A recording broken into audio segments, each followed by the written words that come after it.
Welcome back, familia, to the Found in Translation Talk Show. This is Collazo. Thank you so much for watching live on Facebook and Twitter, or listening on WPPM LP 106.5 in Philadelphia and anywhere you can download a podcast. Again, welcome back to the Found in Translation Talk Show. This is Collazo. Thank you for watching live en vivo on Facebook, Twitter, or listening on WPPM LP 106.5 FM in Philadelphia and anywhere, and I mean anywhere, you can download a podcast. Found in Translation stacks truth about politics and today's news headlines, and is the longest running, I'm proud to say, the longest running Latino-led political talk podcast out there. And if you don't believe me, Google it. This is Collazo. Let's welcome my producer and co-host and the founder of the Que Lo Que podcast, Elbert Garcia. Buenas noches, hermanito. What's going on? Buenas noches, man. How's it going? Ray? Great to be here. Great to be here today on another Thursday. Lots going on. Been an incredible week. We're going to get into a Where's Ray segment later. We had some interesting journeys as we do on the Found in Translation journey.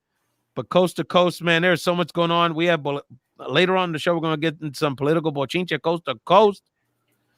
Well, yeah, I got a lot of spies, dog, up in here. You got a lot to talk about today. I know you're gonna drop some real serious jewels, man, on your adventures this week. Before you can do that, I want to just let everybody know you can join the conversation by submitting your questions or observations in the comment section down to the Facebook or replying on Twitter. We'll also in a couple of minutes flash the link that you guys can also click to participate in. And so I'm going to put that in the comment section in a couple of seconds. And later on in the show, I know, Ray, you're going to break down some important news headlines and political bochinche, you were saying, folks who just joined in. And later on in the show, we're going to also be joined by Cornell professor Dr. Jaime, who's going to talk to us about the ongoing drama that's going on impacting Harvard's Latino faculty and students. But first, man, Ray, we got to get your thoughts on the sudden news that Senator Kamala Harris has dropped out of the presidential Democratic primary race. Now, she was a top tier candidate until recently, seemingly a couple of weeks ago, right? We were just talking about her, but quickly lost momentum in the polls and the public perception after a series of hit pieces, I would say, on her campaign organization. Ray, folks want to hear from you about ¿Qué pasó con Kamala, man? First, what's your reaction, man, to the news? Well, the first thing I want to let people know, kind of set the stage for how I heard about it. And so we're going to get into the exact setting later in the Tengo Bochinche segment, because we're going to find out where Ray was this week. But needless to say, I was around basically 100 of the top Democratic activists around the country at the moment I heard it. And there was, and I'd say about a quarter of the group was Black females, some of the great leaders of the party and of our country. And the overwhelming sense that we had was, first of all, this shock. I mean, nobody expected her to drop out, even amongst the political insiders that we know. This was a shock to everyone, unless you were part of the very inner circle of the Harris campaign. And the thing I found was sadness. That was my initial reaction, that, how much further we have to go. I mean, thinking about the voice we're not going to have in the upcoming debates and in the rest of this campaign that Senator Harris brought to the table.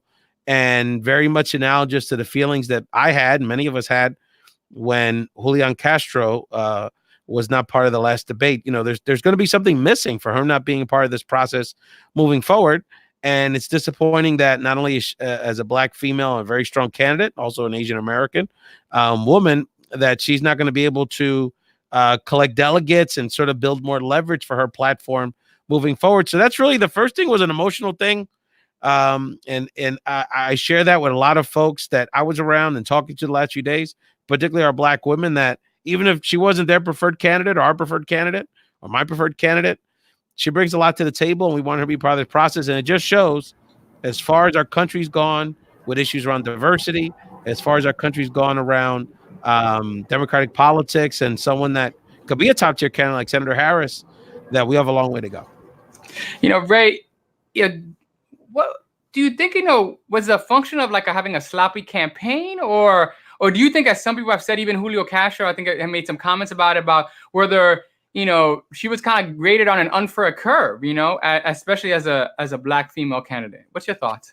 It's a combination of both. And I think we've chronicled it pretty extensively on the show here on Found in Translation. Again, we really appreciate people joining us and because we have a lot of very important information to share with you all about what's going on in our country and in our politics and in our news. But that, I think there was just two critical factors I think that really hindered her. One was she never really kind of stuck to the message. She really sort of went into the campaign sort of touting herself as sort of a more attractive political persona than the lefties. But then that didn't really play into her strengths, which is her background as a prosecutor, Attorney General of California. She did a lot of human and civil rights work and fighting for the common, working people in that role. And she didn't build her campaign on that. She was counterpunching and sort of trying to play off people and positioning herself. And I think, when I heard her once in the middle of the campaign say that raising teacher pay was one of her number one issues, I mean, that's a wonderful thing. And I want our teachers to get paid well, but she doesn't have an education background and it just didn't fit with her ethos. And then when she had to fight on grounds that she doesn't have a lot of background on, like healthcare, then she was very fungible, right? And then I think strategically, this idea that, okay, I'm a Black female, I'm impressive, I have this great personality, I have this, sort of Obama-esque persona that as long as I can just sort of hang in, I'll clean up in South Carolina, and then I got California. And it doesn't work that way. You have to show your viability. Remember, at this time in 2007, Obama was not doing very well, and he had Michelle with him in South Carolina. Black voters were very still of her viability. So, and I think the thing that, well, we'll get into it in a second, but I think California and what the polls were looking like and the dynamics related to that California primary on Super Tuesday were a big factor, and we can get more into that as well. Yeah, I mean, I was wondering, that was part of what I was thinking about, because I was thinking like, why now, right? I mean, I think, and look, a presidential campaign, a lot of ways, is almost like starting a business, right? They always tell you, like, if you can survive those first couple of years, those lean years, and you can get to it, then you can kind of like not cash in, you can kind of cash in when the opportunity, meets what you've built up, right? And the question is like, why really now? I mean, you have Super Tuesday coming in, you have the California and the Nevada races.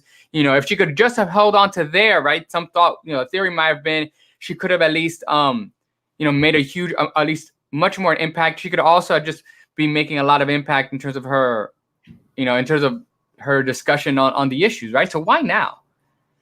Yeah, no, well, I draw a lot of, I'm a big sports fan, as you know, and I draw a lot of boxing analogies with these situations. And I see boxers that either because they have nothing to lose, they don't have the sort of high-end pedigree, they're not signed one of the major promoters, or they just have a certain, I don't give an F kind of style, that they'll take any fight, anywhere, anytime. Thinking about my man Ruiz, who's going to take on another great challenge, Anthony Joshua, this weekend. Much respect to our homie, the great Mexican-American heavyweight champion. He'll take an L. If he got to, he'll take an L. He don't got no care for it because, hey, he's got a certain personality and he's got nothing to lose in that sense. And then there's boxers that are very careful and very strategic about their careers. They tend to fight people when they're a little past their prime. They tend to fight them when they're, kind of a little lighter than them, and I think of that in Kamala's situation. I think in Kamala's situation, someone that's not only thinking about 2020, but thinking about 2024 and beyond, someone has a fantastic political future, someone that we hope and would work hard to be president one day, didn't want to take that out in California. And I think she not only saw that it wasn't going to go well for her in Iowa, New Hampshire, not even, and South Carolina at that point would have been up in the air for sure. But the idea of, after all of this branding, all of this platform, after a year plus, you end up finishing third in your home state.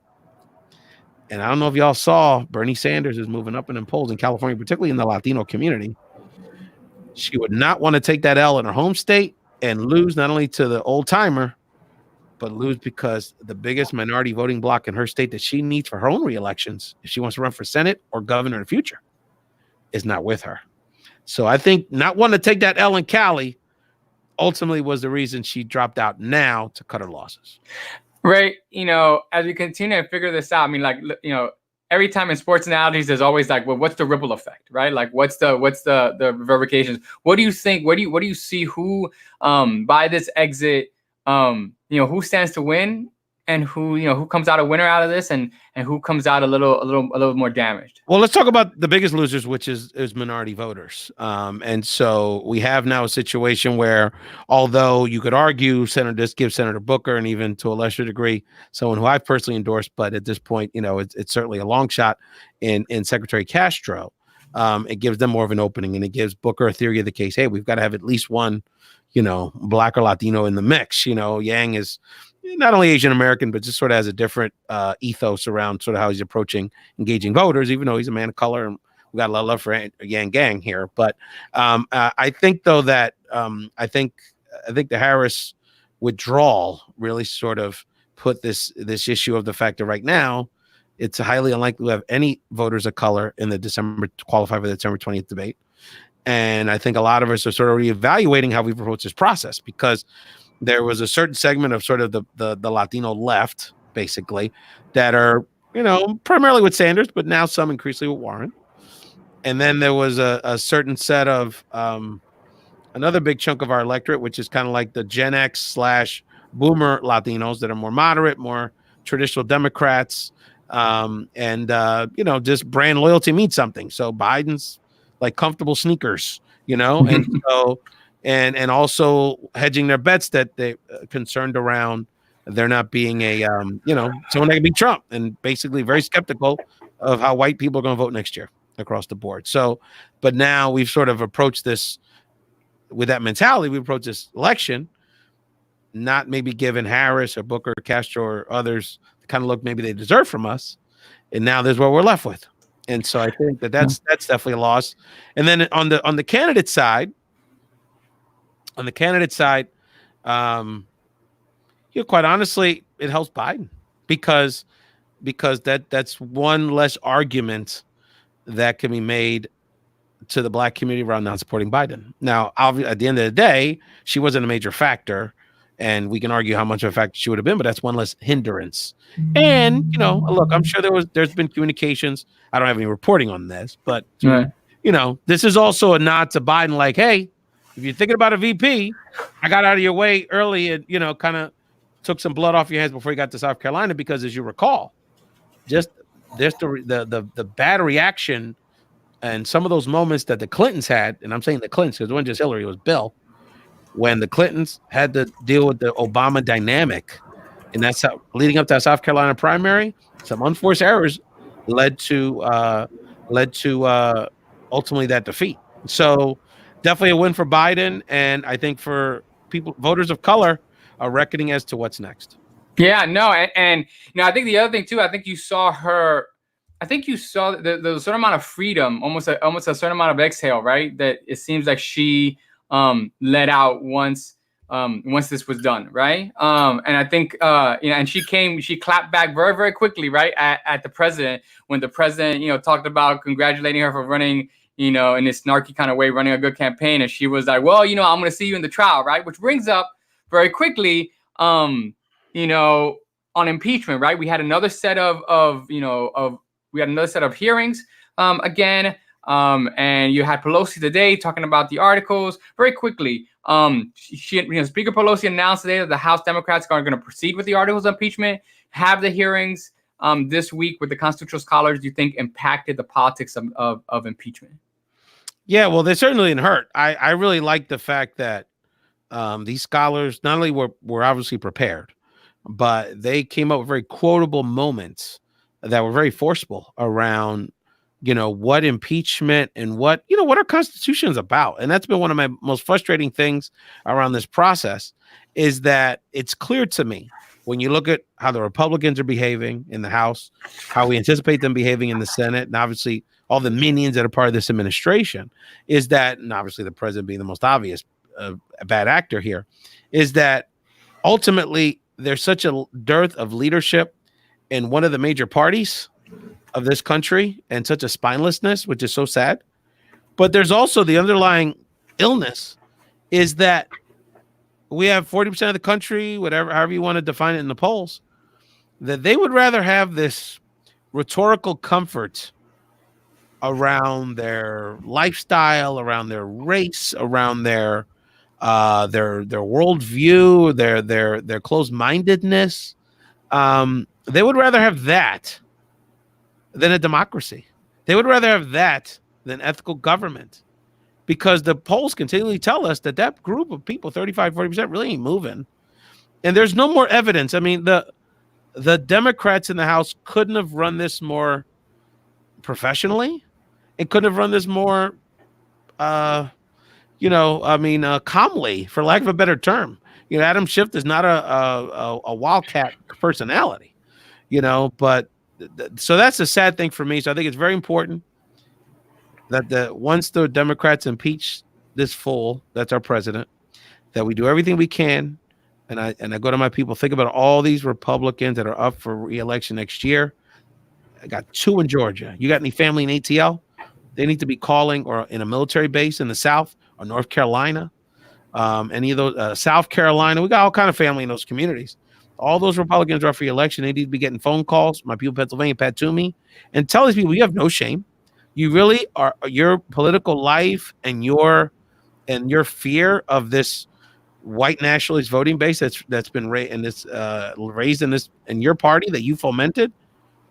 You're going to pick making our country a autocracy and unruly and unethical and divisive. Shameful. So we need to stand up now. So win or lose on the legislative fight, we have something to say, and we need to, and I keep saying this, we don't only need to win next November. Politically, we need to crush this movement, because it's not only harmful to people like you and me, LB, but it's also going to ruin our democracy. And that's a deeper issue than the racial dynamic that we often harp on here on Found in Translation. I think it's true, and I think that's what the scholars are really underscoring, right? I think that was the number one thing that I heard that they were talking about in terms of the lasting effects of having this president. And we've seen it, right? We've seen how, this, how the way he has run, not just him, but the way his agency heads have run government has had a ripple effect, right? And again, I think, 4 more years of that. I always tell people it's not just what's going on in the executive branch, it's also what's going on in the agencies. I mean, we just saw the new working rules that we're going to talk about that on Snap, right? Oh, so, yeah. We're going to talk about that. Again, it's all those things they're saying. But but again, I want to let folks know that we are listening to Found in Translation talk show. And this is just the beginning part of our segment. We're very excited. We've got our guest in the green room. So yes, LB, before you introduce our very special guest, who not only is literally one of the best 3 or 4 people we could have possibly had on the show to talk about this incredible drama that's happening at Harvard University that's impacting Latinos students, Latinos in higher education, Latino faculty, and really speaks to this glass ceiling that we have on higher education in our country for our community, but someone who's part of the family. And this is a long overdue conversation, and I'm so happy that our very special guest, who LB's going to introduce, is coming on. But I want to let my people know that you're going to go to class, because the professor we're bringing on is going to kick some knowledge, not only about education, but the sort of the state of play of diversity in this country. And so someone shared with me the other day, said, Ralph, Ray, watching the Found in Translation cruise like going to class. So I'm letting people know, bring out your books, my friends. It is time to take notes here. Boom, out there, because we're about to take y'all to school around what's going on at Harvard and the things we have to engage in, how we support our students and our Latinas and Latinos in academia who are right now under attack in some of the most prestigious institutions in this country. No, es verdad. And one of the things that surprised me, looking at the news that came out, this week out of Harvard, was that, Ray, no matter how many things, no matter how old we get, right? And folks used to say it all the time, right? The more things change, right? The more things stay the same, right? Here we are talking about another person of color, another Latina, another Latino professor in the Ivies not getting really the recognition that they deserve, right? And so who better, right, to shine a light on what's happening at Harvard, right? Who better than our friend, right? And how our friend, Dr. Jaime, Dr. Jaime is an assistant professor of performing and media arts and Latina studies at Cornell University. I want to stress the doctor, because folks work hard for that. So whenever you have a professor, make sure you let them know you appreciate that doctor, right? Because that's Ivy League professor too, No doubt. I love this. But look, her storied academic career has included a recent scholar in residence at NYU. She's a published author whose current monograph under review is entitled Queer Norican, Radicalized Sexualities and Aesthetics in Loizada. Jaime is also an accomplished poet who is well known for hosting the world-renowned poetry slams at the New Yorican Poets Cafe. I mean, come on, man. I mean, I can't. Get on the screen. We gotta bring up the screen, yo. Y'all blew it up so much now. I feel like, oh wow, okay. You better stay. We don't play. Pressure's on. Professor, how are you? It's so great to see you. Great. It's great to see y'all. A big part of the fam right here. How many memories do we have hanging out with Professor? You know, 803. You know, it's so many good friends, and it's amazing how. I mean, the whole squad, Joanne, Patricia, the whole fam. Everybody, it's like not only how much fun was it hang out when we were cool and younger. We're still cool. We're just not as we're young. Just like younger, youngish. The younger. But that how accomplished this group is, and again, Dr. Jaime, the best person to talk about this, of course. And I know, and I'm so glad that we brought up your poetry background because so many people know you in the poetry world, the poetry slam community. So I know some of my poetry heads are like, "Yo, that's Karen." So this is great. So look, you know, this is an issue with Professor Gloria Garcia Pena, a super accomplished academic rock star that everyone across the spectrum in the Harvard community, and then obviously in your academic circles, knows is well deserving and well overdue to be tenured at a university like Harvard. They're lucky to have her. And for her to get this rebuke, this sort of stunning denial of her tenureship, which she was the only Latina sort of on the tenure track, was shocking to all of us. So, Professor, let's just start with what was your initial reactions? I know this was a big issue in your network, and you know, just tell us how you felt about this and how it's unfolded over the last week. Well, the thing is that it's shocking and it's not shocking, right? These institutions are very happy to continue gatekeeping while masking a desire to focus on diversity, inclusion, and equity. I think it's shocking in the sense that what more could Gloria do to get tenure? You raise the standards, the more of us that get these jobs, and then and you continue to make it more and more challenging for us to do that.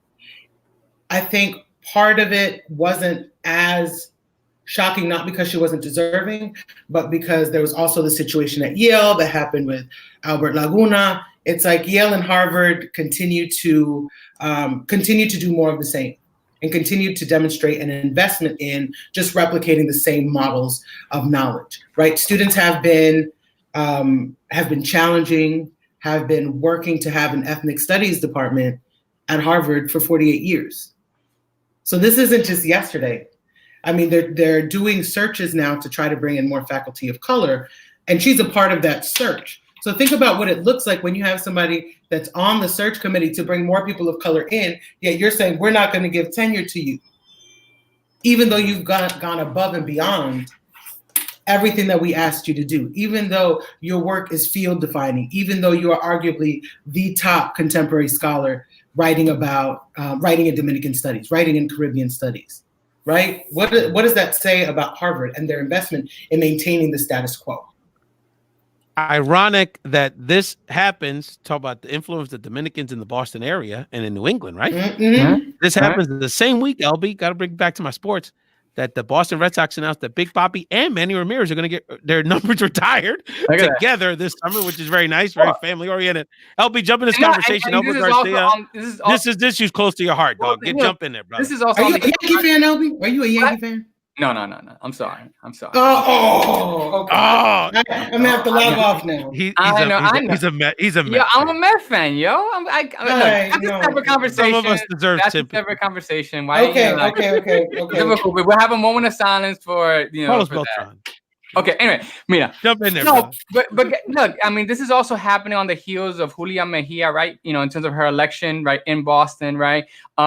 But it's not just in terms of one professor. It's never about one professor, right? No, it's not. It's about these students and these faculty folks, right? Talking about in terms of ethnic studies and ethnic studies program. Why, for those who might not know, and I say again, ethnic studies with a capital E and a capital S, right? Like ethnic studies as a department. Why is it such an important part of the larger conversation of inclusion in higher education? And why is this such a threat to places like Harvard or Yale? Well, I'm actually going to quote from, Gloria wrote a recent article a micro editorial for Asterisk Journal entitled "A Meditation on Possibility in Academia." And I'm actually just going to quote from that because I think she summarizes it perfectly.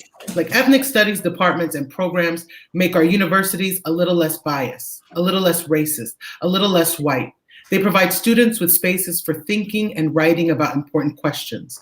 They also provide support for students of color who are made to feel in every other course like second-class citizens who are reminded that they don't belong.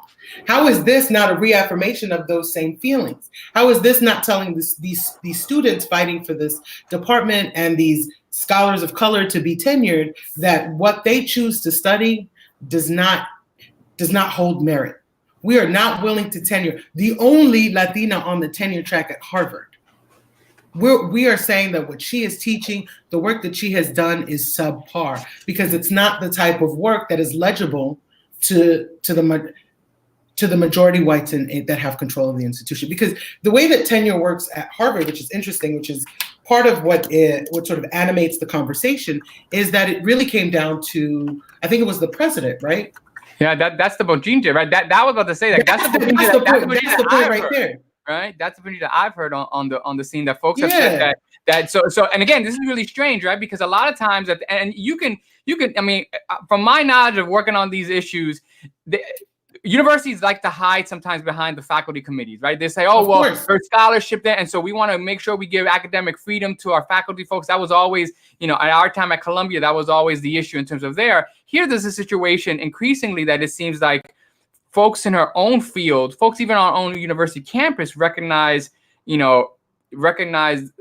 the place that she has to or should be playing, at the university. And for some reason, it was at the top that was nixed, right? And so I guess the real question is, for some people, people might be like, well, these are just, these are Ivy League institutions. These are education institutions. What's the real practical effect, right? What's the practical effect on everyday people when academia or academics like Garcia Pena aren't allowed to reach those levels, or even professors like yourself eventually down, like they're not given in terms of those resources to produce the scholarship that they are trying, this cutting edge scholarship, this racist breaking scholarship. What's the real practical effect on everyday people, right? The person hanging out, at the bodega or at the club, what's the practical effect? Well, on one hand, it limits our conditions of possibility. It automatically delineates that there's a ceiling to which we cannot pass, right? There's also a way in which the stories of everyday people and different communities are rendered invisible, are rendered not as important, are not analyzed, are not studied. If you think about our crew, right? We started off the conversation reminiscing about our crew.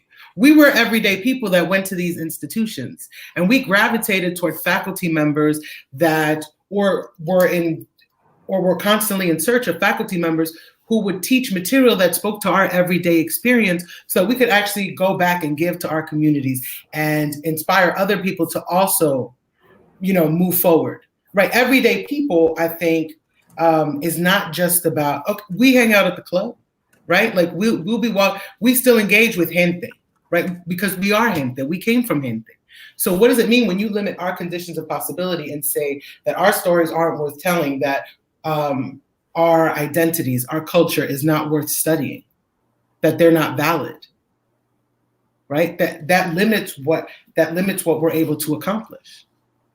Yeah. No, and I think we're getting some positive, we're getting some positive feedback online. Again, our friend Cristina Vega, agrees. It says important topics for Latina educators and loving it as a topic for Latino educators and stuff. I mean, again, I think people feel like these are separate, but these are real issues. That's actually part of the whole community focus of ethnic studies, right? How you can't separate the scholarship and the activism, right? Because, it goes back to this idea, right, of knowledge being power, right? Yes. And so in some ways, this is the number one, it's almost like right there in front of your face that folks are trying to limit the potential power that folks have by limiting in some ways the creation of and understanding our histories, right? If we think about something like the Young Lords Party in New York, right? It starts in Chicago, and the group of people that started in Chicago was a different demographic than the group of people that started in New York, right? We're thinking about and just different activist movements, right? A lot of this is college youth that are like, oh, I'm studying all of these courses. Who's talking about me? Who's actually theorizing and putting into action ways to eradicate the injustices that we face on an everyday level? How can we put into practice a lot of these means of consciousness raising that we analyze in the classroom to work within our communities?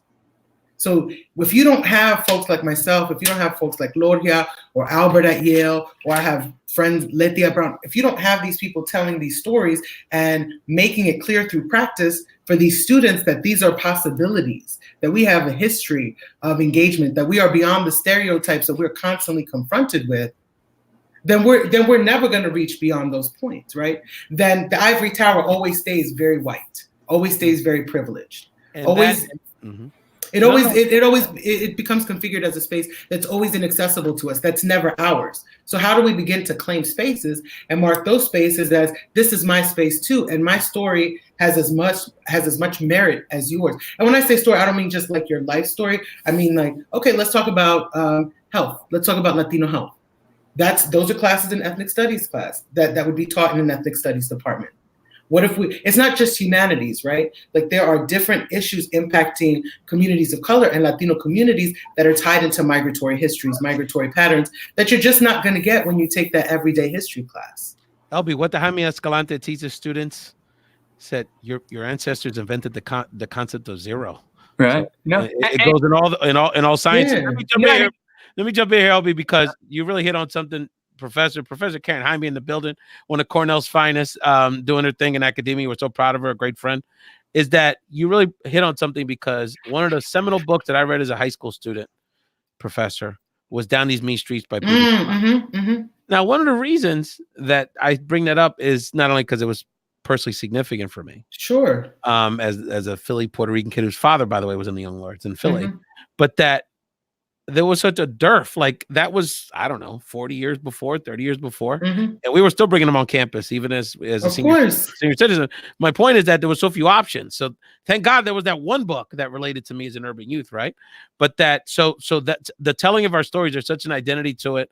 And the biggest thing I get at the show, and I say it all the time, professors, that the PGs, okay, yeah, it was like a commentary, but they're like, how do you know the Karens and the LBs, and just creating this one humble space so that we could just share and show people, like, you don't have to be bougie to be successful. You can be down and be a regular person and be comfortable in your Latino identity. So these are very important issues. And so Christina Vega, a great friend, educator, who I definitely want to connect you with, doctor, she actually just founded about a year ago her own Latina organization to support survivors of domestic violence. So she's doing some great things here. And of course, Michael Collazo jumps in on the importance of ethnic studies. That's actually my next question, brother, because, one of the things that's been interesting, especially this week that's been reported, Professor, is that the students at Harvard not only are trying to support Professor Pena Garcia, but have brought up the bigger conversation around, we've been waiting almost 50 years, generations of Latino Black students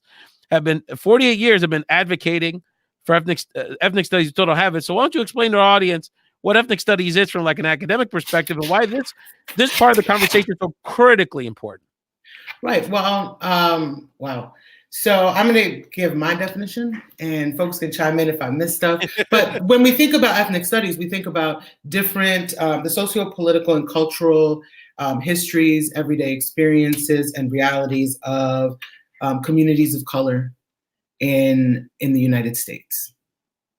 So what brought you here, what happens when you get here, and how do you navigate being here? And that's not just, humanities focused. You can look at issues of science. It engages with a lot of different disciplines in doing that. But what that does is, I think, I keep going back to Garcia Pena's quote, because I think that she really hammers it in, right? Thinking about conditions of possibility and thinking about what that psychically means for, I'm going to focus on Latino students who come in often as first generation, what it means to be able to take a class that's actually talking about the politics of space where you grew up. And by the way, what is language? By the way, what does it mean for non-Latinos? All of a sudden, they're exposed to communities beyond the stereotypes that they see on screen. So what does that mean socially? It's that you're just not going to see all of these misrepresentations on screen, the stuff that you read in the books, and actually get a more complete and multifaceted representation of Latinidad. Other, like, majoritarian society gets that. You have the white bad guy, the white good guy, the doctor, all of these things. We'll get one. So what does it mean when you're able to interrogate and study different representations of Latinos? So for example, I teach a class on spoken word, hip hop theater, and the politics of performance. And I had the students do their end of semester performances today. And for many of them, this was the first time that they performed. They wrote their own pieces, they got up. And I was incredibly touched by the fact that for many of them, they were like, I've never taken a class like this. I've never taken a class where I could actually get up and talk about my identity, talk about what I deal with every day, framed within different social justice movements as consciousness raising, and be able to do it and do it well and get a response and be validated and have my experience, not just in this institution, but my experience, broadly defined, validated as, oh, that matters, that's something, right? Like all of a sudden they're able to understand their identity within different, within society as a whole.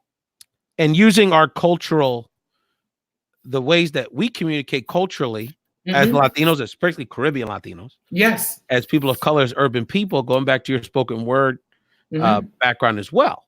And that thinking about, like, one of the reasons, and I'm not a musicologist and I'm not academic like you are, I'm just a fan and someone that pays attention. But one of the reasons, hip hop, when we were, over the years, and the Spanish language iterations of reggaeton, Latin trap. Now it's diverse like anything else. But one of the reasons this is penetrating not only the Caribbean Latino world and Latin America and U.S. Latinos and globally is that it's a form of expression speaking to these realities of people in underserved parts of the world. Exactly. Which happen to be Latin America and, in this case, Puerto Rico, Dominican Republic, countries being the focal point. LB, get back on screen, brother, because this is a man as an activist, as a journalist, as a political operative that has a great passion for ethnic study. Well, I tell you the thing. I know this is. I'm jumping up a bit. I'm jumping up a bit on this one. Jump in there, brother. Jump in.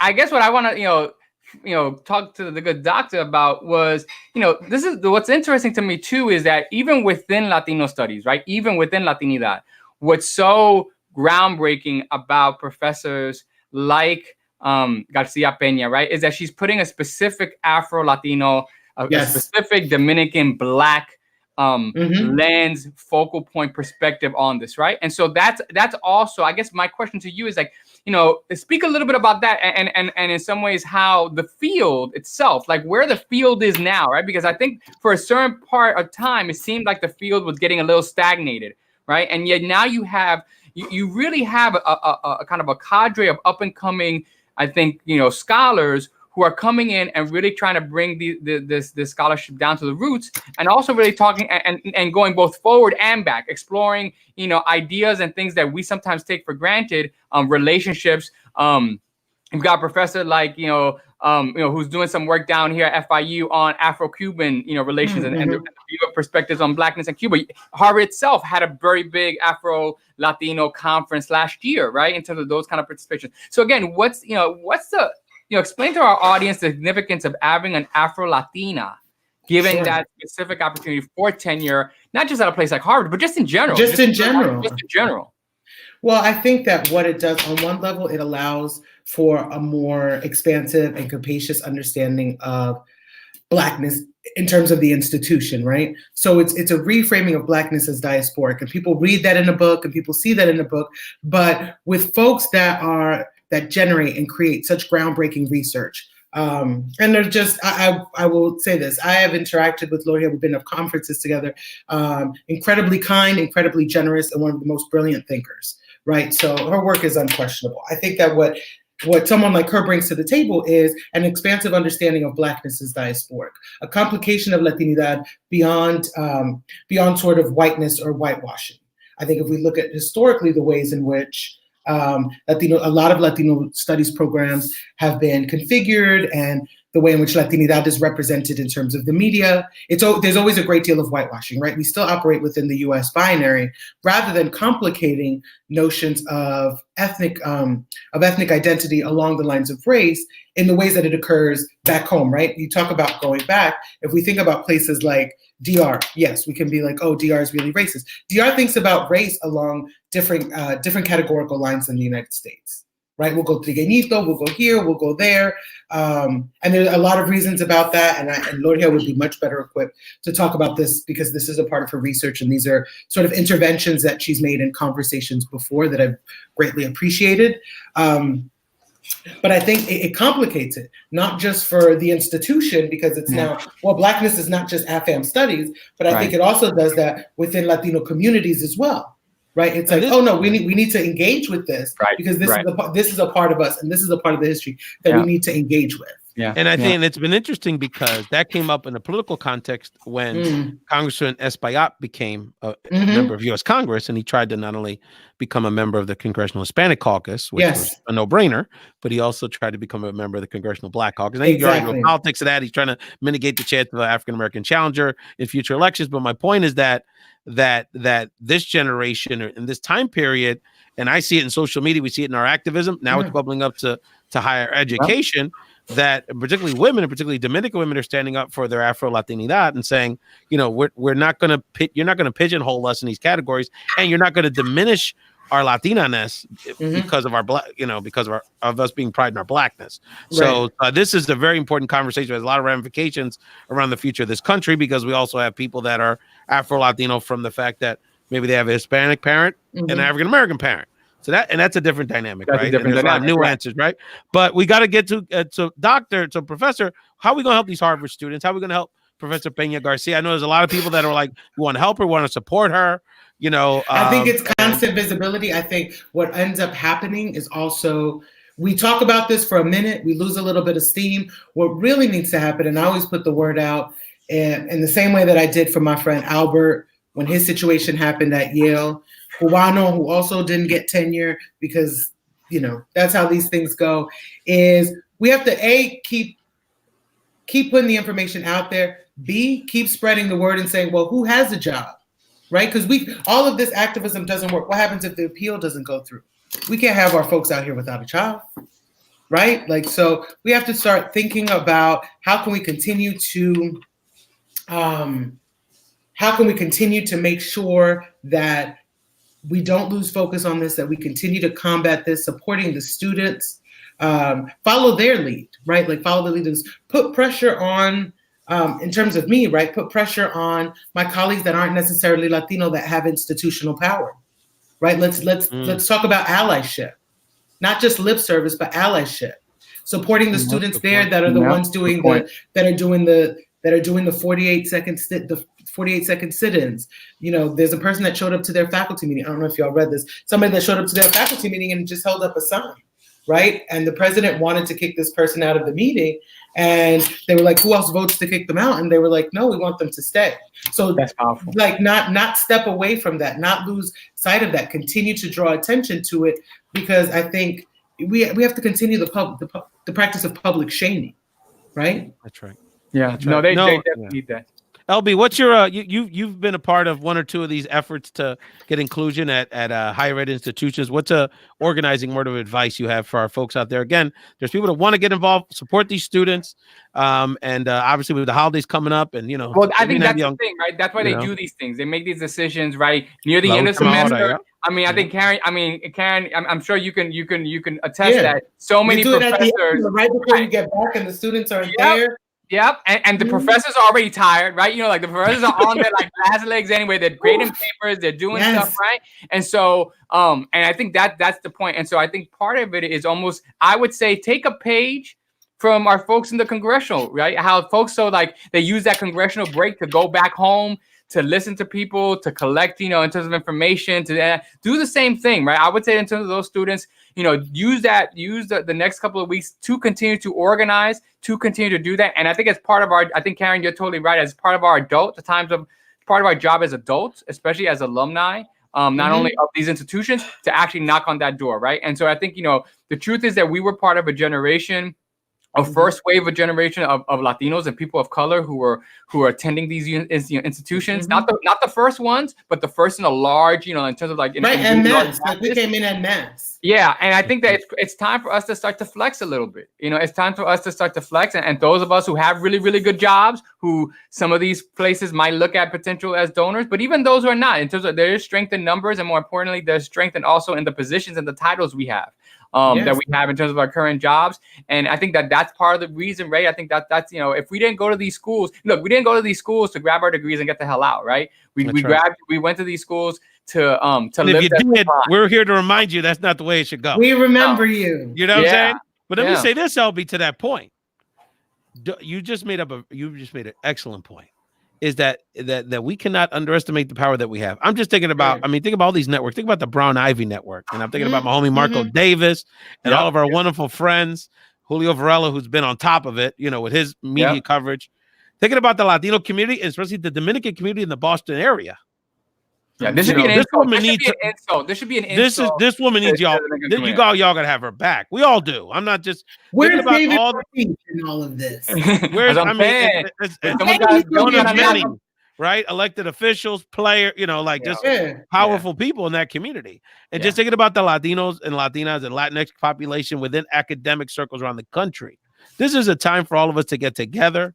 And I commit to, and Professor, we're going to follow your lead, and of course, the Harvard Latinx communities leader, direction.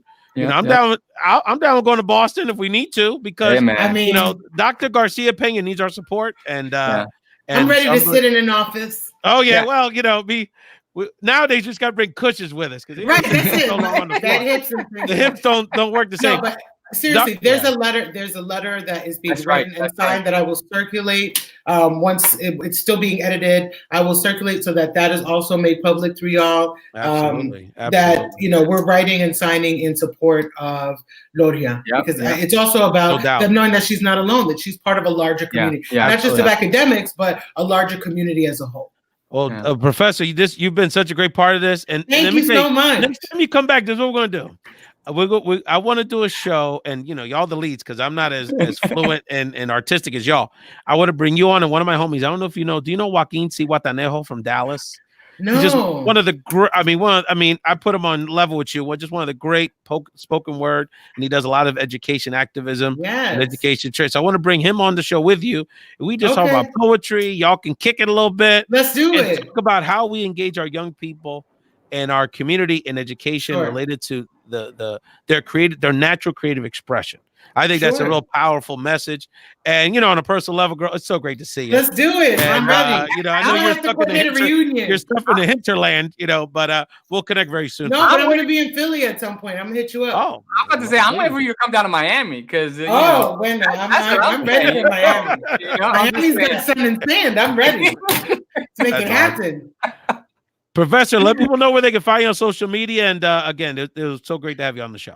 All right. So on Twitter, you can find me at K Jaime. The last name is spelled J-A-I, M as in Mary, E as in Edward. You can also just email me at Cornell, kj12@cornell.edu. Thank you so much, Professor Jaime. Thank y'all. Have a good night. You're the best. And all the best, and support Professor Garcia Pena. Give her our best, okay? We're with her. I will definitely do. And our Christian family, 100% for sure. LB, this is the one of the few times, and by the way, I believe Columbia spanked Harvard on homecoming this year. Columbia, we actually have some love for the Crimson. I mean, this doesn't happen every day. And I'm thinking about Julio Varela and Dario Collado and all our Izzy Villanueva, all our Harvard buddies. This is a rare occurrence, so you better take advantage of this moment of unity. It's a rare occurrence, but not for us Dominicans, right? Strong connections between the Grupo Quisqueyano of Harvard University and Columbia University. So I just want to give a shout out to folks like Anna Sepine. I tell you, for a guy from Washington Heights, you're awfully Boston friendly. That's all I got to say. I'm just saying. I don't need you rocking no green Celtic jerseys in the spring, my friend. Well, Horford's not there anymore, so I'm just saying. I don't got no reason. Shout out to his dear mother, who actually covered the day I ran. You were there, 2004. Remember the journalist who covered? Who covered me voting? That's his mother, really saying also. So we got to have a show. You got to have a show. No, Doña Arely's a tremendous person, activist, particularly when she was in Atlanta. living there. Obviously, she had a radio show. Just a wonderful person. And again, thank you, Dr. Karen Jaime, just a great friend and brought a lot to the table on the show. And thank you for listening and watching Found in Translation show. We're going to kick off the last segment of the show by playing my favorite game, Where's Ray? So, all right. Talk to us, brother. So look, I'm gonna show a couple of pictures of Ray, and let's see if we can figure out. This is like one of those Carmen Sandiego things. Where? ¿Dónde está Collazo? Vamos a ver. Vamos. See the first picture, the first clue. Oh, well, I mean that kind of sums it up here. So let's see here. I don't know. I mean, it's cold. What is it? It's Forum. What would be at the Pfizer Forum? And I do look a little chilly there. The problem is that building in the back actually reminds there's a bunch of Metro Llama houses in Washington Heights that kind of look like we rise above 178th Street. That kind of looks like that, so it could throw you off. So you really don't quite know. Pfizer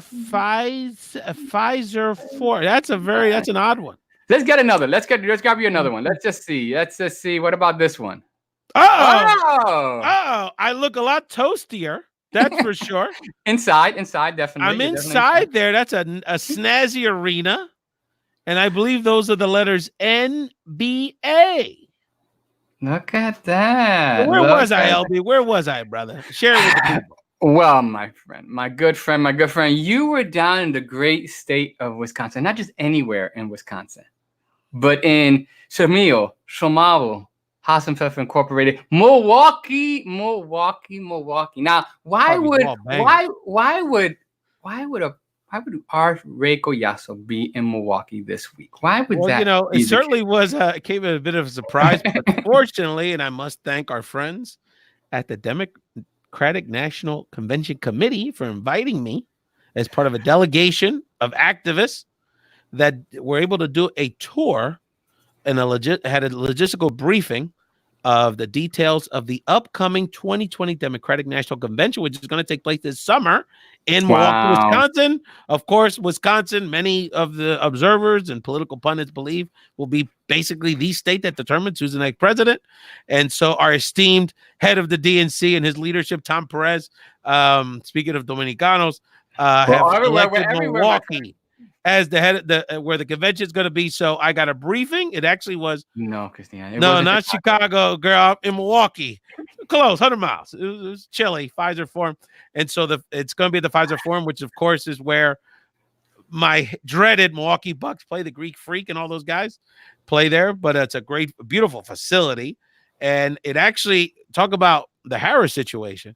It was actually the moment that Kamala Harris dropped out of the race. I literally was around 100 Democratic actors getting a tour of that facility, and everyone stopped paying attention to the tour guide because everybody's like, everybody's bochinchando and gossiping, and did you see this? Did you see this? Like I said, a lot of black females, leadership, Democrats, and then all of my homies start texting me, did you see what happened? What happened? So it was quite a time, but I got a lot of intel, brother. Let me tell people about the DNC. So first of all, and I got up and said this in front of the leadership of the Democratic National Committee Convention. I speak for y'all. Let me tell you something. I don't go to these things and queda callado. I speak for the hood. And I told him, I said, look, the Latino activist class and the diverse activist class ain't too happy because basically this was a choice. Are you going to put in a location like a Phoenix or a Miami or an Atlanta or a Houston or New Orleans where you can show off the diversity of our party and sort of the new Democratic coalition, right? No, they picked the coldest, whitest place they can find, Milwaukee, Wisconsin. But, and this is one of the things I want to emphasize to y'all on the show. Again, get your notepads out. Milwaukee, Wisconsin, very white. The city of Milwaukee is a very diverse community. A lot of Latinos, a lot of African Americans. Let me tell you something. I went the extra mile for y'all. I'm gonna break this down. What'd you do, Ray? When I landed on that plane at 8 in, I could have taken an Uber. I could have taken a cab to the Pfizer Forum. But I said, you know what? I want to see the neighborhood. I want to see the real Milwaukee. Rush hour. I took the 80 bus from the airport to downtown Milwaukee. Let me tell you something, brother. 60-40 Latino to black customers on the bus. And the most telling moment to me, everybody was very, very nice. Everybody was friendly. People chatting with me, showing me where to go. Yeah, Midwest charm. No doubt. The most telling moment to me, 2 stops before the Pfizer Forum in downtown Milwaukee is the local community college. When we pulled up that local community college, the 3 young women on that bus, an African-American and 2 Latinas, got off that bus to go to school. So you tell me, what's the future? Who are the people working hard, investing in the future of a city like Milwaukee, Wisconsin, this young generation of women of color? Well, this is the thing, right? And it would do well to the Democratic Party to make that part of their narrative, right? To make that part of the way, right? Because that's exactly that's what it is, right? That's the thing, and yet you would know, right? Like, and again, I think it's part of our, there's a lot to be said about conventions and what they do, and there's a lot of work. People do a lot of work behind the scenes to get there. We hear the primaries, we hear the caucuses, all those things are very, very important. But the truth of the matter is, there's a lot of work that's done actually at that convention too, right? Proposals, committees, platforms, things like that. And it's one of these things, especially I think as we talk about, as this debate goes on around, are folks of color, are not just the concerns of folks of color, but is the leadership of folks of color at the center of the Democratic Party? Well, how do we do that? Well, we've got to do that in every facet. So it can't just be the window dressing of candidates, right? It's got to be, and it can't be just even the window dressing of even campaign staffers and things like that. It's got to be at the core of how these parties run and function. And it pleases me the depth to hear in terms of about that diversity, and yet it scares me that this party might fumble an opportunity to really put forth a really good effort and fob it up at its convention by basically forgetting the people who are in that convention. I want to shout out Carmen Cabrera, a fantastic Puerto Rican organizer, activist in Milwaukee, Wisconsin, who was unfortunately, the only Latina or Latino, Hispanic that I saw that was part of this convening that was a local Milwaukee person. Well, actually one of 2, one of the leadership. I want to also shout out Danielle Decker, a Latina who's one of the leaders of it, who's also a local person. But 2 out of 100 people, you're trying to represent for the local community here. And the other telling thing, and I want to give people a real heads up on this one, because this is the one I brought up as well, which I was concerned about, is that, and especially for my Dominican hustlers, they're going to spend, and this was the big thing that they showed off about at this event, they're going to spend $80 million putting that convention together those 4 days. So my question, and I know Elby's question, and I know I'm thinking about our homegirl Dionelli Reyes, our Dominican hustlers are, who gonna make that money? Somebody gonna make that money. You know who they need to call? They need to call Wendy Garcia in the New York City Comptroller's office. Wendy Garcia is who's in charge of Scott Stringer's efforts on not just in terms of diversity and inclusion, but in terms of MWBE programs and things like that. Call up the state of New York. Those are folks who are really kind of leading the way and trying to do that. Chicago's an hour away. Look at all the business people in the Schaer. They're right there. Man. And this was the big one that they shared with me, brother. You're really going to like this one. They said the 2 areas that they're going to need diverse vendors the most to apply for these RFPs are transportation and event planning and execution, because the city of Milwaukee only has enough hotels for the leadership, the delegates, the principals of organizations, the top political people. Everyone else's extended teams are going to have to stay in hotels in Madison, Wisconsin. So they're going to have a fleet of shuttles, of cars, vans. Eso suena como high class livery cab service going to just. That's exactly what's going to be. I think we need to get a fleet together, bro, against our Dominican homies and put an RFP together. And LB, can we find some people that can throw a party? Yeah. I mean, you tell me. There's a lot of money. I'm serious, people. We need to get on those lists to make some money. And by the way, for people that don't know, some would say, humbly, actually, NJ.com said this. You can look it up. That our crew, I'm thinking about my man Jose Rodriguez, Elvis Bonilla, my pop Ray Collazo, our squad, threw the best salsa party at the DNC. We helped put together Senator Menendez's. So we got a track record for throwing a good jam. Thinking about all our party plans around the country. Get with me.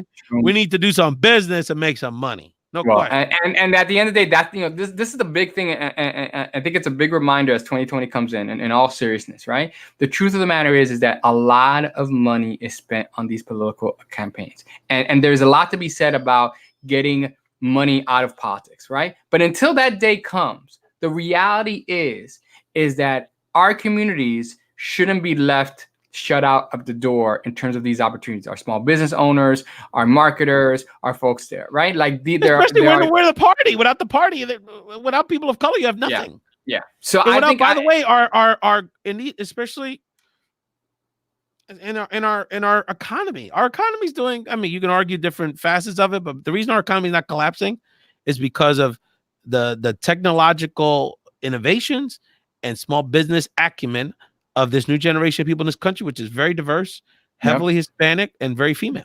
So, you know, I mean, and without us, Democrats have zilch going on. I mean, it'd be a fringe party in this country. So we need to make some of that money. So if y'all got any ideas, and we got some whips in the Midwest, we can get up there and zigzag and vote for Madison. Put in the comments. Put in the comments. Because I got the hookup, and we can get on some lists. You know what I'm saying? So we're doing some things. I do want to talk about. I was say I do want to talk about. Let me tell you something. You know, because a lot of people focus with this Trump guy on the rhetoric and the corruption and the sexy headlines, and that's very true.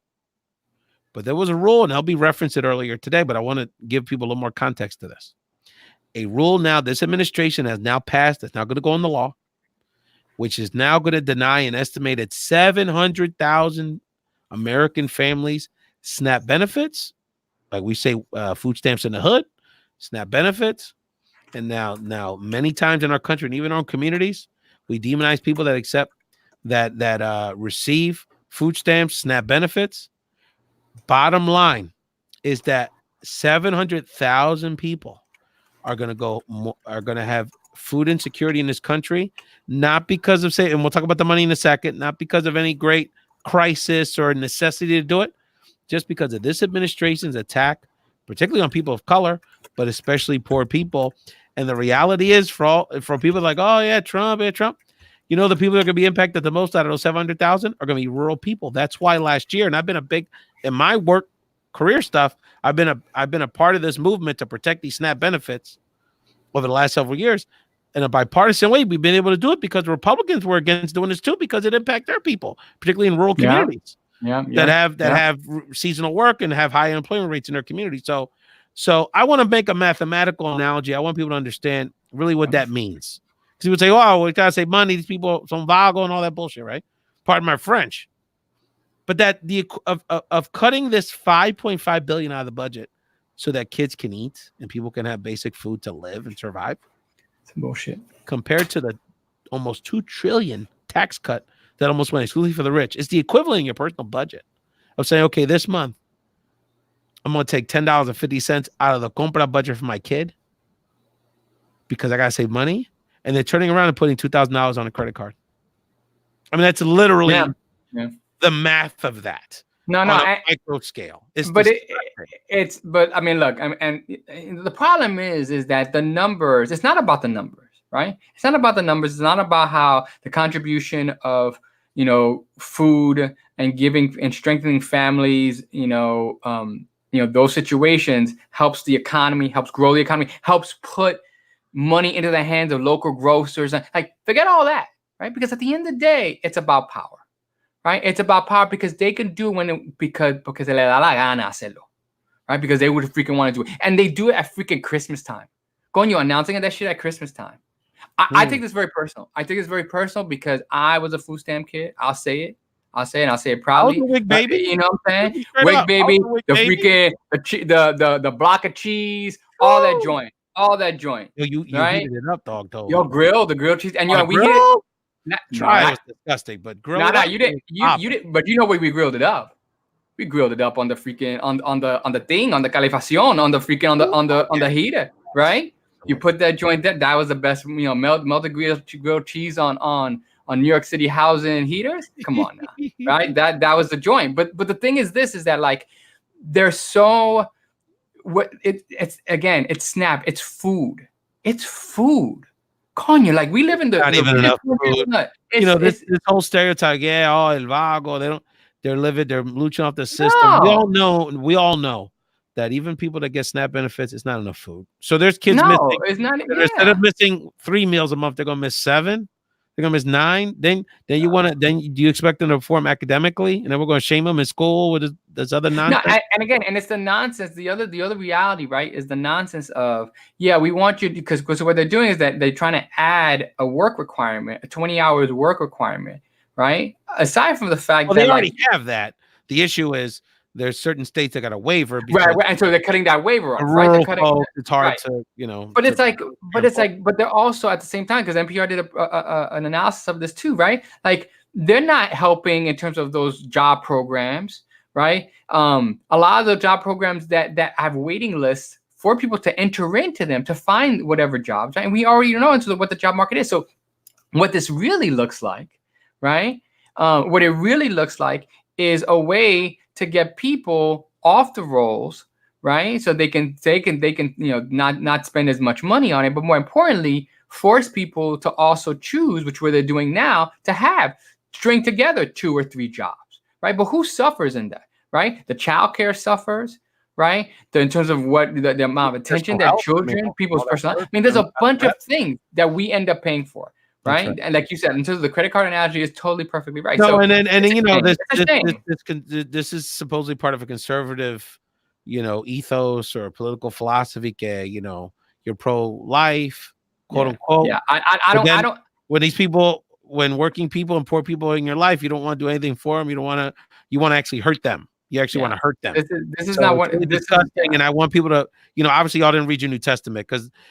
And I say it often on the show, but it's worth repeating. When I looked at my Bible, the Jesus was about hanging out with the poorest people in society that nobody cared about. He was a refugee baby, he hung out with sex workers, his poor mom. He was a working class guy. So, and he was ostracized and martyred by the political class to divide their community. So, it's really interesting that people that claim to be Christian, like Vice President Pence, and the evangelical leadership of the country, have amnesia when it comes to what was in the New Testament to begin with. Right? Jesus. Yeah, Jesus. Yeah, and Jesus is part of the one you're taking off of SNAP benefits at this point. LB, let's talk about our main man, the guy that gets the gas face this week, Republican political leader in Central Florida, Martin Hyde. Ay, Dios mío, he definitely. He and PW both made himself. Oh my God. People didn't see it. Much respect to our friend Julio Varela, keeps coming up today. I know. Bubbles for staying on top of this. Shout out to LR. On top of this issue. Martin Hyde was at a tennis club in Central Florida. He's a Republican British immigrant. Was going to run for a commissioner seat in a county in Central Florida next year. And some young Puerto Rican tennis students were chatting on the side in Spanish by his court, and instead of just letting it go or just asking him politely to, move over a few steps so he can focus on his playing, he goes into a tirade with these young people, demands them, these are American citizens, by the way, to speak English, and then speaks ill of them to say, "Why don't you go cut my grass?" So subsequently, he's been ostracized. He's no longer running for office.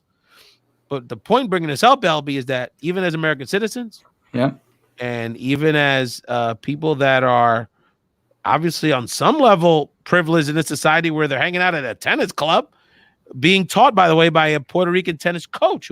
Right? That's the thing. He's working there. Who's also being abused verbally by this man. This climate of intolerance is impacting us on every level of society.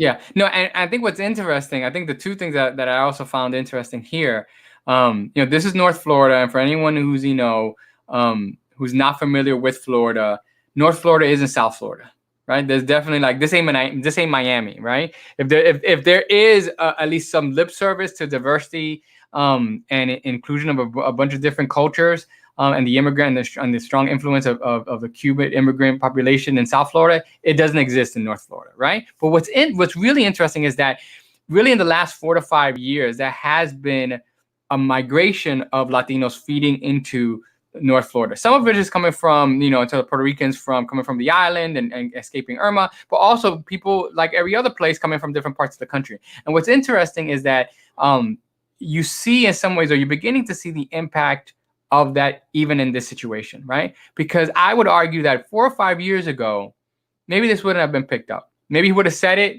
and no one would have said something about it. And this one, and obviously folks like NLR, maybe that's the reason why they continue to need to exist. And shout out to Giving Tuesday, everyone who gave money to Latino Rebels this Tuesday for supporting them, because this is the work that they do, right? But 4 or 5 years ago, this would have just been like, hey, okay. But the thing is that there is a growing presence of Latinos, of Hispanics, and Hispanic businessmen, people with small businesses in North Florida. Middle class is growing. In North Florida, and so I think middle class, right? And so I think it's interesting, right? Because again, party leaders almost saying to this guy, "Yeah, we're not playing that, right? They don't want to play that, right?" Which goes to show you the real tenuous situation around this hate fault line that the president has created, right? Because you're starting to see at the edges some folks who are saying, I'm not really quite sure about this, right? Now, how well they're standing on it, who knows, right? I'm not going to say that they, but what is interesting is that the fact that he did have to apologize, he was almost really surprised, right? I mean, it caught him by surprise. Yeah. Right. I mean, this is the same, this is a couple of weeks ago. He's gotten away with it, reportedly, he's got away with it before. Right. And he's apologized before, and now this time people are like, no, it's not, it doesn't work. So, so again, I would say that that's something to continue to see. How this, how the Latino community, Jacksonville, for example, just past October, they had an Hispanic film festival for the first time. I mean, you're starting to see in terms of Latinos being very public. Now, where does that mean? How does that mean? Look, there are different facets to the Latino community in terms of race, class, ethnicity, all those things. But interesting enough that, again, this guy would, in essence, in a place like Sarasota, home of some of the what I would say the most vile anti-racist legislation that Florida has come in, is also a source of an apology when it comes to immigration stuff. So really interesting. And again, not only the Latino Rebels crew, but Latinos, Puerto Ricans, particularly in social media, that mobilized. I mean, the guy was saying, I'm getting hate mail, I'm getting complaints, but the tennis club was getting complaints. His business, the Republican Party in his county, there was some prominent Puerto Rican Republicans that even spoke up and said this cannot be tolerated. So I think this was a good mobilizing moment, and we coalesced to support these people, because they didn't deserve that. There was no need for that. It was very disgusting. And so, I don't want to say his name again. But we have to stay diligent. We've got to support each other. Look, we were lucky this was on video. It was lucky it was in a public place that there was some decorum. This wasn't but easily someone could have got hurt, and someone, and our folks could have been further abused. So this just shows we have to continue to have each other's back. Speaking of having someone's back, yes, LB. I was about to say, Ray, I didn't want to leave here because I know you have a little more political Bochinche to tell our folks. Let's see what I got in my stack. What you got? I mean, you see what I got. Open up the bowl skin here. We're not just East Coast centric here. We cover the whole gamut, coast to coast. And so I wanted to shout out Nuri Martinez, Elbert. Nuri Martinez is the newly elected, not only city councilwoman in Los Angeles, president of city council. In January, she will be the first Latina to ever be the city council president of the great city of the Angels. And we're very proud of her. And what's very interesting, if you see this trend, you think about Rosa Romero, newly elected mayor of Tucson, Arizona. Yep. And Nuri Martinez, these are women not only are strong Latinas, pioneers, trailblazers, but these are women building their political careers and building their political futures on the policies of pushing climate change on local level, because we're not getting any movement on federal level. So Nuri is Councilwoman Martinez, Council President Martinez is pushing a Los Angeles Green New Deal. That's going to be a big part of her platform. Nuri got a lot of street in her. She made a comment at her inauguration or her election to this, that she said, well, I'm not she's from the San Fernando Valley part of LA. She said, my neighborhood, they don't go around in those rented scooters. And don't, she's hood. She got a little edge to her, and has a great personal story. So I reached out to a great friend of the show, Brenda Gonzalez, of course. With the Mostas of the Tamarindo podcast, a great friend. And I said, Brenda, you're our West Coast correspondent. You got your ear to the street. Tell us a little bit about Nuri. So I wanted to let people know. Brenda wanted to let people know that Nuri Martinez is a longtime advocate for electing more Latinas, supporting others, lifting others up. With her support for Hispanas Organized for Political Equity, HOPE, a fantastic California organization celebrating 30 years. Actually, their gala is as we speak, LB. The red carpet is happening now. You got to get some video footage. And so tonight's obviously going to be a big celebration. She was part of their alumni class from 18 years ago. And look at all the wonderful things that Nudie Martinez has done. So leadership, mentorship, working together, supporting each other is a big part of this story. So much respect and congratulations, felicidades, to the newly minted president of the Los Angeles City Council, Nudie Martinez. And I'm very excited about her appointment to that position. Great. Well, look, it seems like everyone in my household is getting ready to go to sleep. So we might be needing to wrap it off. But no. We're going to wrap this up. But I know that there's also, there's also a lot of things going on in terms of this week. We've got debates in the cut. We've got the big December deadline 20th, December, right? And by the way, a few campaigns have shown interest in bringing on the surrogates for our post game show. So I want people to look out for that. December might be a gift. No? Yeah. So I think look. I mean, on the president, obviously the impeachment stuff is moving along really quickly. The things you want to look out for are in these deadlines coming up in the last few days. It's very unlikely that we'll have any minority representation for the December 20th debate. How does that impact some of these other candidates? Do we see in the coming weeks a Booker or a Castro step aside? And so that's something that we have to be very watchful for. Of course, I'm personally supporting Castro, so I want people to support him and help him get onto stage for the upcoming debates. And then look, I mean, big picture, where's this electorate going to go? It's most likely we'll have a split decision, but kind of more on the progressive end with New Hampshire and Iowa. What do black folks decide to pivot in South Carolina? Do minority voters revolt against this? Do minority voters go with what their kids are doing, which is going with Bernie? Or do they keep it safe and Biden squeaks in his nomination?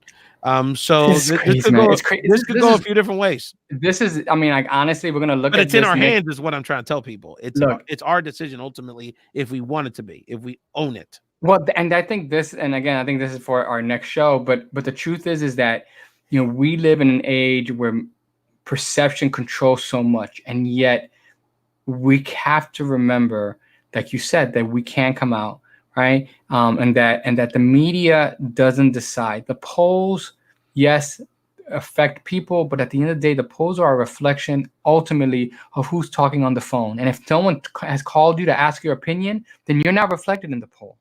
And so you got to think about, like, how many other people didn't get asked either. Right.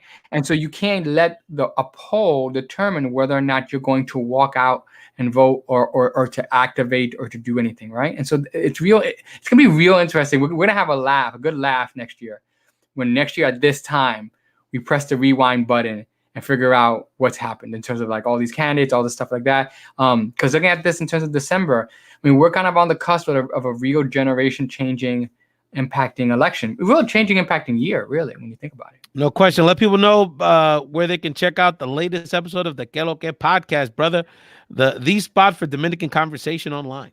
Well, look, this week we're talking to Jasmeli Jackson, who is the co-owner of Típico Dominicano, one of the oldest Dominican restaurants in Miami. Also a great spot to get some real good food. Maybe hear a little bachatita, on Thursday. Maybe, merengue, peripio, hipiao, some reggaeton on a Saturday night. They got a great Sunday night, for example. Like, they open up, basically do brunch, and then at 11 o'clock, as Jasmeli says, they kick out the kids. And then they continue to party on, right? So it's a very great, funny, fun atmosphere.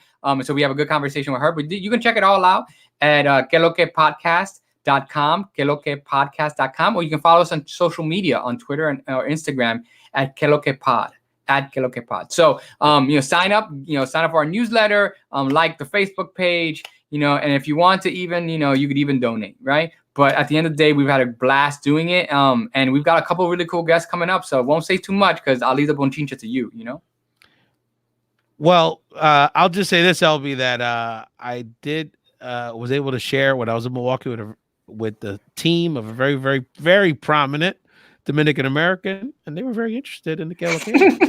So we'll see. But I'll leave it at that. They were down. They were actually down with both shows. But hey, we're in the process of transitioning the Raised Latino Talk Show brand to the translation brand.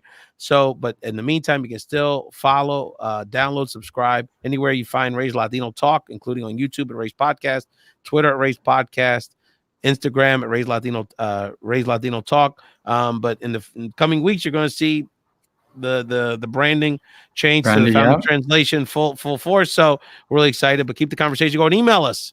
I know people like this conversation. Email us at podcastraise@gmail.com. That's podcastraise@gmail.com. And let us know what you think. Have ideas for the show. We got a lot of people in the queue to come on the show. LB, did anyone else comment or any other? I know Miss Shepard said a word, or want to make sure we shout out anyone that had a contribution. Yeah, no, I mean, I think definitely. I mean, I think we had some really good conversations in terms of people doing, especially on Twitter and in terms of people, in terms of like you said, mentioned. Definitely, Samantha Shepard brought up a really good point about in terms of the denial of tenure being a part of form of institutional violence, which is something I think that our friend Cristina Vega. I'm sure will, that would be a great topic of conversation for them to talk about. Would love to get, some of Samantha's thoughts more about that. Shout out to all the folks who kind of joined up in. I mean, we had a lot of people, especially on to listen to Dr. Jaime. And I'm sure we'll have her soon, right? We'll have her soon, so we can talk a little bit more. I really want to hear more about in terms of her, the work she's working, her real work, right? And the work she's doing around Latino media. I mean, really, really, really cool work that she's doing, Brother, appreciate you. I know let's get back to reality here, but appreciate everyone that's engaged in the Founding Translation experience, whether it's at WPPMLP 106.5 FM, the podcast, YouTube, the live show. We appreciate you guys and have a fantastic weekend. Get all your shopping done. You only got a couple more weeks till Christmas. Peace, familia.